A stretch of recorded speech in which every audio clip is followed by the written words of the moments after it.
इस वीडियो में हम थ्योरी ऑफ इंफॉर्मेशन प्रोसेसिंग के बारे में जानेंगे।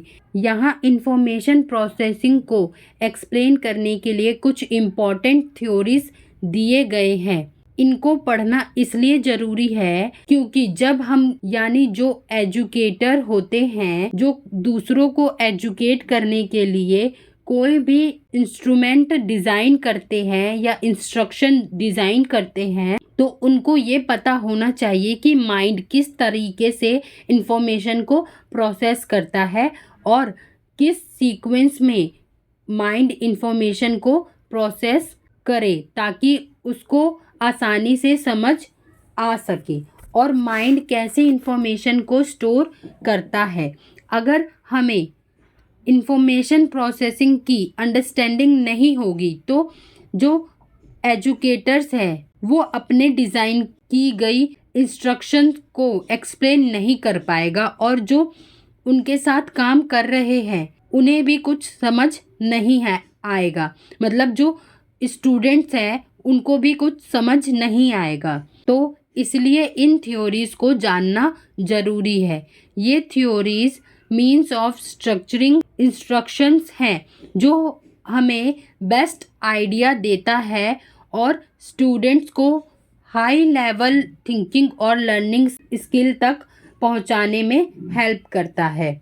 अगर किसी चीज़ को सीखना है तो एजुकेटर्स को ये इंश्योर करना चाहिए कि न्यू इन्फॉर्मेशन को किस तरीके से प्रोसेस किया जाए कि उसे लॉन्ग टर्म मेमोरी में बनाए रखा जा सके।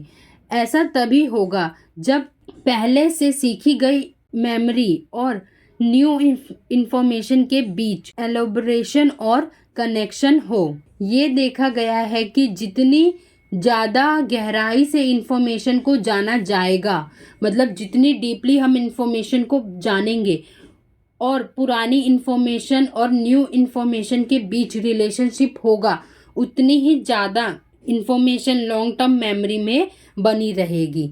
इसलिए न्यू मटेरियल्स को मीनिंगफुल बनाने के लिए इंस्ट्रक्शन को इस तरह से प्रेजेंट किया जाना चाहिए कि स्टूडेंट न्यू मटेरियल के साथ प्रीवियस लर्निंग और एक्सपीरियंस तक आसानी से पहुंच सके और उन्हें जोड़ सके। तो पहला थ्योरी है Bloom's taxonomy of cognitive domain. Bloom's ने बताया है कि इंफॉर्मेशन प्रोसेसिंग को 6 लेवल्स में क्लासिफाई किया जा सकता है। फर्स्ट लेवल को नोइंग कहा जाता है और इसमें लर्नर को केवल वही चीज़ें रिपीट करने की ज़रूरत होती है जो उसने देखी या सुनी हो। इसमें इलेबोरेशन नहीं होता क्योंकि इस लेवल पर हम बस जानने का काम करते हैं कि इसे बुक कहते हैं, इसे टेबल कहते हैं, इसे चेयर कहते हैं। हम ये नहीं जानते कि इसको एलिब्रेट नहीं करते कि ये कौन सी बुक है, कितने पेज की है, इस तरीके से नहीं। बस हम इसमें जानने की कोशिश करते कि हाँ इसका नाम ये है, इसका नाम ये है, बस।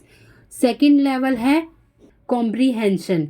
इसका मतलब होता है अंडरस्टैंडिंग यानी समझ। इस लेवल पर हम चीज़ों को समझने की कोशिश करते हैं। जैसे हमने जाना था कि ये चेयर है, तो इस लेवल पर हम इसको एलोबरेट करेंगे कि ये चेयर लकड़ी की बनी है या फिर किसी और मटेरियल की। इसमें हम इंफॉर्मेशन को समराइज्ड या पैराफ्रेज करते हैं। नेक्स्ट लेवल है एप्लीकेशन। इसमें हम इंफॉर्मेशन को यूज़ करते हैं, अप्लाई करते हैं प्रैक्टिकली और फिर उसे एनालाइज करते हैं। एनालाइज हमारा 4th लेवल हो जाता है। जैसे स्कूल में पहले हमें थ्योरी पढ़ाई जाती है, फिर उसे प्रैक्टिकली करवाकर दिखाया जाता है। इसमें एलोब्रेशन ज़्यादा होता है। और लास्ट 2 लेवल है सिंथेसिस और इवैल्यूएशन। इन दोनों लेवल्स को लेकर रिसर्चर में हमेशा एक डिबेट बनी रहती है कि कौन सा लेवल पहले आएगा, मतलब सिंथेसिस पहले आएगा या इलेबोरेशन पहले आएगा, क्योंकि इन दोनों लेवल्स में ज़्यादा एलोब्रेशन की ज़रूरत होती है और ये दोनों लेवल बहुत कॉम्प्लेक्स होते हैं। सिंथेसिस में हम सारी चीज़ों को एक साथ जोड़कर चीज़ों को समझने की कोशिश करते हैं और इवैल्यूएशन में हम अपनी अंडरस्टैंडिंग के बेसिस पर जजमेंट लगाते हैं कि क्या चीज़ें सही हैं और क्या चीज़ें गलत।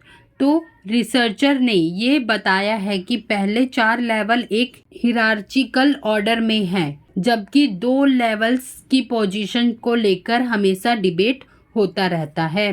तो ये थी ब्लूम की थ्योरी। अगली थ्योरी है स्टर्नबर्ग्स इंफॉर्मेशन प्रोसेसिंग अप्रोच।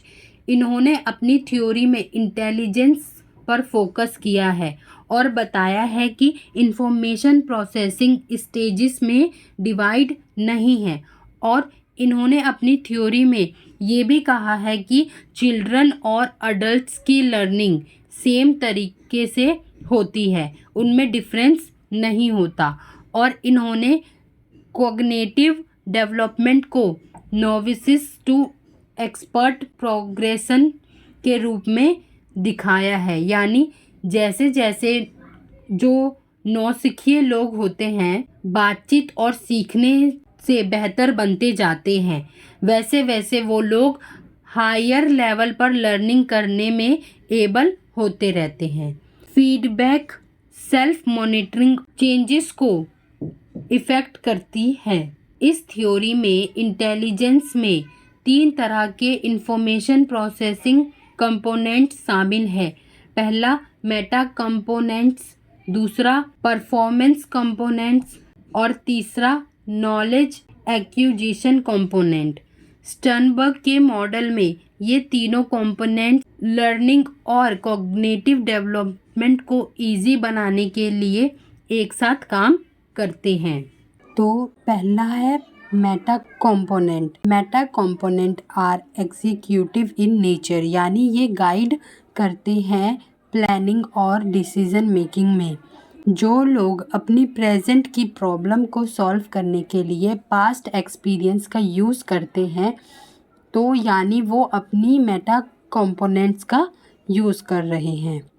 उसके बाद आता है सेकंड कंपोनेंट जो है परफॉर्मेंस कंपोनेंट।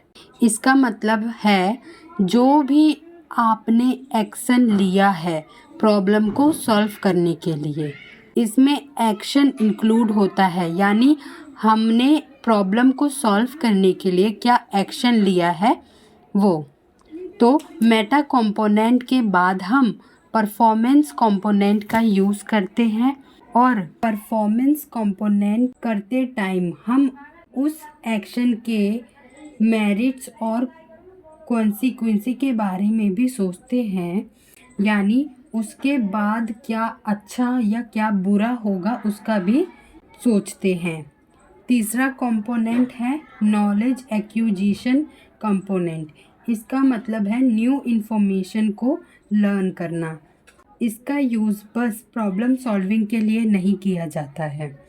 तो ये था स्टर्नबर्ग का इंटेलिजेंट का 3 कंपोनेंट और इसी को टियार्किक थ्योरी ऑफ इंटेलिजेंस के नाम से भी जाना जाता है। इन्होंने बाद में अपनी थ्योरी में एक और कंपोनेंट को ऐड किया जो था फीडबैक का, जो ये बताता था कि इंडिविजुअल का सोशल इंटरेक्शन कॉग्निटिव डेवलपमेंट पर कुछ इम्पैक्ट डालता है। और थ्योरी के सब पार्ट्स सोशल कल्चरल कॉन्टेक्स्ट से जुड़े हुए हैं कि कैसे हम अपने इन्वायरमेंट से जुड़े हैं, कैसे उससे समझते हैं, उसमें अपने आप को कैसे ढालते हैं। तो इंटेलिजेंस में हमें बस लर्निंग को ऐड नहीं करना चाहिए बल्कि सोशल और कल्चरल कॉन्टेक्स्ट को भी डिस्कस करना चाहिए। तो ज़्यादातर थ्योरीज यही बोलती है कि न्यू इन्फॉर्मेशन को सबसे इफ़ेक्टिवली वे में तभी लर्न किया जा सकता है जब चीज़ों को पहले से मौजूद जानकारी के साथ मिलाया जा सके। यानी इनका कहना है कि माइंड में इन्फॉर्मेशन पहले से मौजूद होती है, बस सीखी गई चीज़ों को उसके साथ रिलेट करना चाहिए।